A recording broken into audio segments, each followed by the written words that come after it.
So amazing.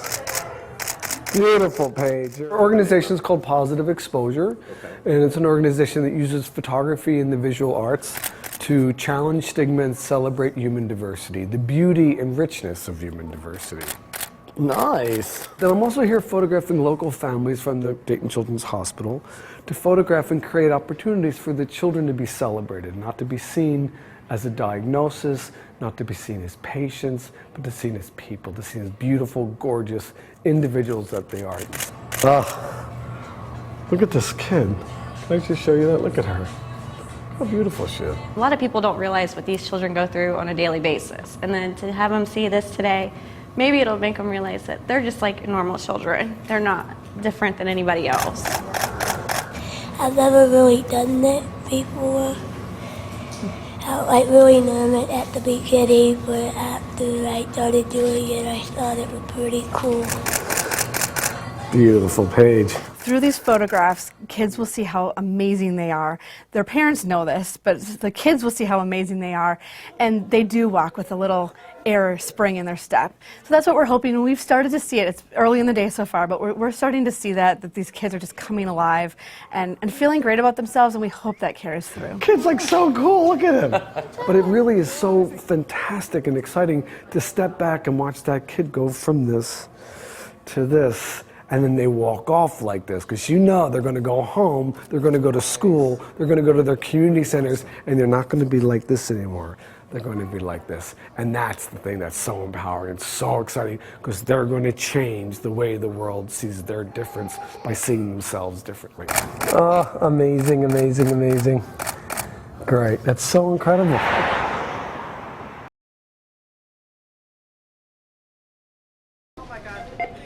If Christmas Day is supposed to be the merriest day of the year, then the day after might be the funniest. Okay, so we're doing the cash back. No, it's not because of returns, although it is arguably the busiest day for returns of the year. It's $116.09, either on a gift card or back on your Visa. Visa's fine. Okay. It's because of the deals. And I saved 180 because I spent 180 bucks. And what's flying off the shelves following Christmas Day? These are the bags that they have left. Christmas stuff. Everything from decorations to lights. So $25 would be $12.50. Red, white, and blue for 4th of July. Another way to use the Christmas lights all year round. I'm cheap, so the closer to free it is, then I'm good with it. For Mary Pettis and her daughters. It's what we do. It's a tradition. Look. What? Ooh, what? Little Mermaid. Little Mermaid. It's mine. It's mine. Getting a jump on next year's Christmas season. Hey, hey. Boom. Who wants it? Who wants their present this next year? Even though they admit when next year rolls around, it can be difficult to remember what you bought 364 days ago. And every year I'm surprised when I bring it out again because I forgot what I bought. But that, just one more thing to laugh about. In Grove City, Bryant Somerville, 10 TV News.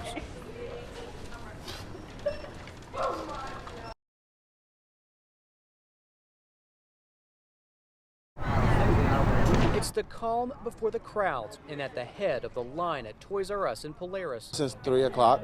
Kevin Martinez waits 2 hours before opening for what he calls good reason. The deals. You get in here, you'll be your first in line. Yeah, you get what you need again, you get out. He says the trick to Black Friday, have a plan. I got a list here that was given by my wife. That's a honey-do list. Yeah, well, actually not a honey-do list. A honey we're going to do together list. His wife, Cecilia. Hello. In the car. Nice to meet you. Until the doors open. The people, the lines, all for saving money. Sure, there's online deals, but there's still some of the deals inside the stores you just can't get online. Across the way at Best Buy. I just want to buy a Dyson ball and go home and eat the rest of my sweet potatoes and turkey. Masha Pintello dragged her husband Rocco away from his Thanksgiving football game. I was actually at home watching the Cowboys, and I wanted to continue to watching the Cowboys, but she needed somebody to carry it out. Were they winning? They were losing. Probably best you're here then. But whether you're buying one item or a carload. Shoppers tell me it's worth it, all for those savings. We're hoping to save a lot. I mean, we usually come here only because we tend to save a lot.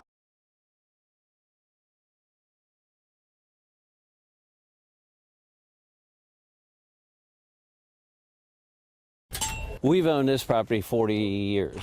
These are my docks from here clear down to there. Any day, Tim Ryan's 6 docks will be gone. You're looking at $35,000–$40,000. The docks have to come out for the first phase of the Buckeye Lake Dam rebuild. We built these. Just down the way, Tim Figgins is taking a bigger loss. 26 covered docks were $1,100 per year.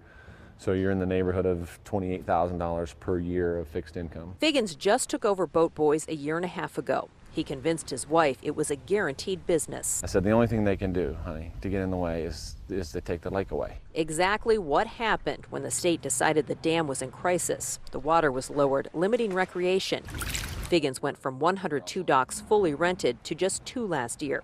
Now 24 spots are being taken for the project. So you're storing stuff till 2019 and have no idea whether or not you're going to be able to reuse it. Why most people have opted to leave their docks and let the state do it. Storage costs money, and there are no specifics yet from the state on what kind of docks can be rebuilt. The state gave options. Owners could remove them, or the state would do it and either dispose of them or temporarily store them for 2 months. 225 of the 300 have been left. If they just let us know what we can put in at the end of the day, that's helpful. The state says that's the next step. They'll get input from the community, then set parameters for new docks. But home and business owners feel this is just another devastating blow. It changed our entire lives. I mean, our entire lives.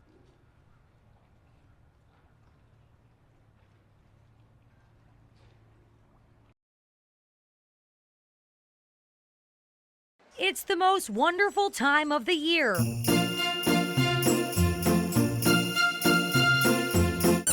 Beautiful! Well, for shoppers anyways, they came out bright and early to Strongsville Mall for those famous Black Friday deals. 4:30 this morning in the car on the road.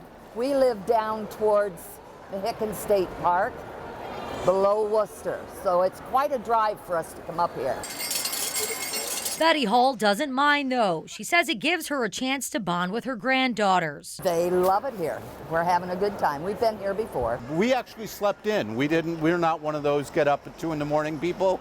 So we slept in, had pancakes and bacon for breakfast, and then got showered and came out shopping. Even though Chuck Levin's family got here late, they still found what they were looking for. We were at Old Navy. They were doing 50 off the whole store. Jill Yates and her mom had a lot of success too. Yeah, we left Thanksgiving at about 5 o'clock, and we haven't really stopped. So all night at the Walmarts, the Targets, all of them that were open, and we're still going. So. And you have a list there, I see. Yep, I have 4 kids and 4 lists. If you couldn't get to the mall today, don't worry. There'll be plenty of deals offered this weekend and, of course, online. Cyber Monday is expected to be a big hit this year.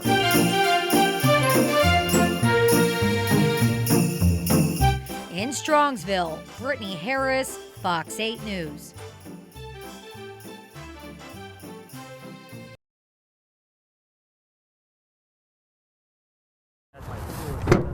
Built from scratch. It took about a year's worth of design and construction. Electrical connections are in and good. Flight battery powered on. This drone CG checks out. Is one of a kind. Launched with a simple toss. This unmanned aerial vehicle can really fly. And so this one will cruise in excess of 100 miles an hour. Every move it makes is scientifically tracked via computer to help future drone pilots create better flying machines. This will be critical in informing the policy decisions to address some of the issues that drones have had in the past in terms of where can you use them, how do you use them, what are the safe best practices. Whoa, windy. Ohio State School of Engineering was selected to help the FAA answer some of the toughest questions about what these machines can do. Think of it as a rebirth of aviation. I see it as the next frontier in aviation. It's like the Wild West. There's a lot of new developments, and we can have a role in shaping those developments. Ohio is the birthplace of aviation, and drone research is rapidly becoming part of its future. Already the state has produced companies that have designed drones to do aerial photography, precision agriculture, and mapping. 112 years ago, the Wright brothers flew the first powered airplane. Now the next generation of aviators like Matt McCrink, he's a genius, are taking flight to new heights, where the cockpit now rests in the palm of their hands. Oh, this is the greatest thing ever.